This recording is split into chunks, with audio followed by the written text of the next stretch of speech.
Masarap matulog sa gabi ng mahimbing. Meaning, nang walang niloloko, walang ginagansyo, walang iniisahan, walang nilalamangan. Ang konsensyang malinis, ang loob mong alam mong tahimik hanggang kaluluwa mo. Wala kang inaalala na may babalik sa iyong masama. Alam mong wala kang karmang aantayin. At alam na alam mo ito, pwede mo namang i-check ang sarili mo kung may ginagawang ka ng masama. At alam kong alam mo kung may inaargabyado ka, may nilalamangan ka. Oo naman, yan naman ang napakahirap. Ang lokohin mo ang sarili mo. Sinasabi mo sa sarili mo, sinasabi mo sa iba na araw-araw na wala kang niloloko.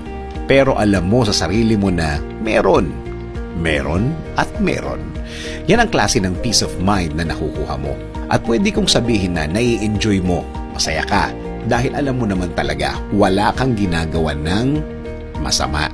Napaka-importante na mga ganitong pagkakataon.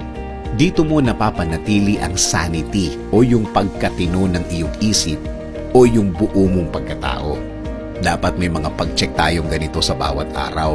Mahalaga ang mga moments na ito. Dito mo rin mas nakikilala ang sarili mo.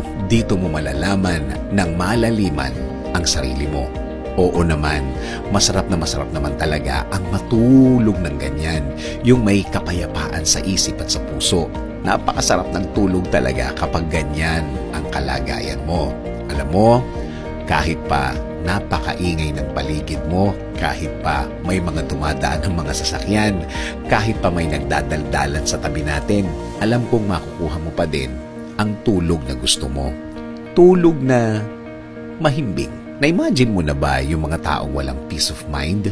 Yung kahit napakalamig ng aircon, malambot ang kama, walang sound na naririnig, hindi pa din dalawin ang antok.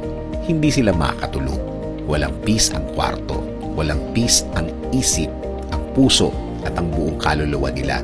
Hindi sila dalawin ang antok. Kahit na kulang na sila sa tulog. Ang title natin, Masarap matulog sa gabi ng mahimbing. Sana nga, masarap kang matulog. Mahimbing kang matulog. Kahit pag-gaano kakayaman, kahit ang pera mo ay hindi mo maubos-ubos, hindi mo kayang bilhin ang masarap na tulog. Sabi nga sa Romans 12:18, if it is possible, as far as it depends on you, live at peace with everyone.